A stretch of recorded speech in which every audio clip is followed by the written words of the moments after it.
There's this Week 1 Sunday, the 4th anniversary of the attacks on this country and its people in New York City and Washington, D.C.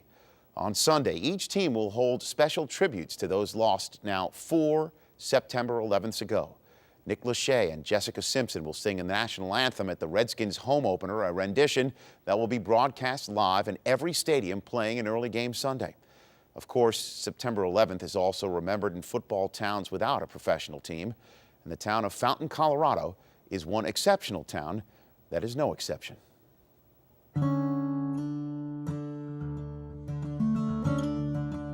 The city of Fountain, Colorado, population 16,000, home to the Fountain Fort Carson Trojans. Located 10 miles south of Colorado Springs and 80 miles south of Mile High Stadium in Denver, it is quite far from New York City. In fact, the New York Times Magazine once dubbed Fountain, Colorado, the all-American town. The city of Fountain not too long ago was identified as the community that best represents the demographic profile of the nation. We got black people, white people, we got everything. We got rich people, poor people. From various socioeconomic backgrounds, various educational backgrounds, various races and ethnic groups. If someone thinks about America, this is what they would think about our town. That All-American honor was bestowed back in 2000, but then came the events of September 11th, 2001. The town's dynamics would be altered dramatically. You see, Fountain, Colorado is also home to Fort Carson, an expansive Army base known as the Mountain Post. The realities of the war in Iraq are all too real here in Fountain Fort Carson High School. When America went to war, the school's dynamics also dramatically changed. Parents would soon be leaving their children to go defend our country. In addition to the normal teen issues, the children of servicemen and women would now be burdened with the additional anxiety of wondering whether or not their parent was in harm's way. When 9/11 happened here in school, when the second plane hit the tower, we knew that then, at that point in time, it was going to be an act of war. Some of the things that go on that puts our nation at risk, you know, it can really affect the climate of our kids here at school and what all that they deal with. 50% of our kids have a parent in the military, and that brings a particular set of circumstances to us that may be different. We all see the TV and see what happens in Iraq and around the country, but what you don't see is when mom or dad has to leave and the family that's left behind. Parents are gone for 8 months, a year at a time, but you don't see the impacts to the family. Football's just somewhere for the kids to go, something for them to do to keep their minds off what's going on. It's a common ground for those kids, and they learn to understand that, you know, this is basically a home away from home. Ball takes my mind off a lot of things. It keeps my mind off of my dad in Iraq. It gives kids a place to concentrate on something other than that fact that their mom's not there or their dad's not there. We've had some youngsters here that have had one parent naturally serving like we do at this point. We've also had a few youngsters here that have had 2 parents serving actively at the same time. Brody Pygott, a senior defensive end, is one of those kids who knows how it feels. For the first time in his life, his father, Donald, a sergeant first class in the Army deployed in Iraq, would not be around to watch him play. I've been playing football since I was 9, you know, always looking up in the stands.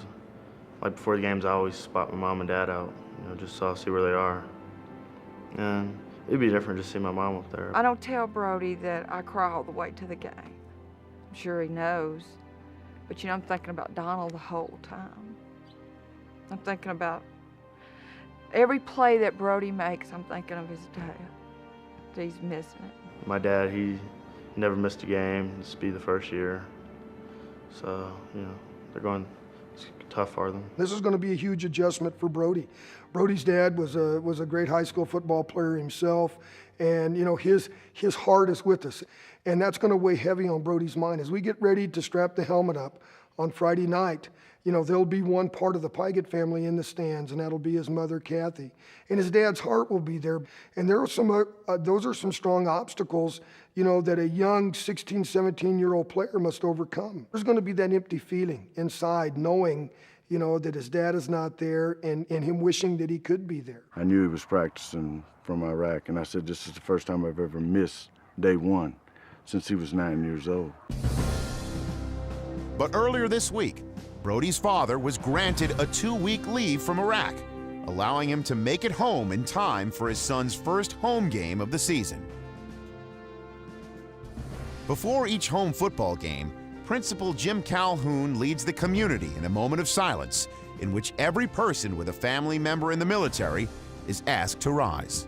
One of the things that we felt was important at our school was to recognize those people that are making sacrifices. There's a lot of things that go through your head. Last year I was thinking about, you know, all my comrades that were in Iraq and missing what I was seeing last year. And the roles reversed this year. I think about 9/11 every time. I think about what started it all. I'm not thinking about football at that time. I'm thinking about how courageous, you know, these young people are and how they can step forward and how they can button that chin strap a little bit tighter. Most people just pray for themselves or their father or their mother that's in Iraq, but I'm thinking about all the other kids because there's not a guarantee that their dad's gonna come back or my dad's gonna come back. Well, I've always thought about the other parents out there, you know, for the kids, how they feel. And this year I'll be able to experience that too. When you have a parent that's in harm's way, it's certainly a very difficult challenge for anybody. This past Friday night, the Fountain Fort Carson Trojans hosted Pine Creek High School. The action was fast and furious. The players left their hearts and souls on the field. Fountain Fort Carson would lose this game, but in many ways, the real battle had already been won. Fellas, no matter the outcome, this is why this is the greatest game. You have the ability now to reach down, all right, and to pull yourself back up, put your face in the adversity and get after it again. Well, our duty, you know, once, you know, the parent leaves, you know, we still have to keep going though. You know, we have our own lives too, so it's our duty just to continue our life and move on. The soldiers who were out in Afghanistan or Iraq or any other combat zones should feel very proud that their kids are presenting themselves with a lot of dignity. Deep in your heart sometimes, you know, you're just wondering, wow, I hope, you know, that gentleman with the dress greens doesn't show up at their house at 5 o'clock. You know, those are real things. And, you know, that makes it different here, much, much more different here than certainly a lot of other communities are not impacted by, you know, a military, you know, populace within their community.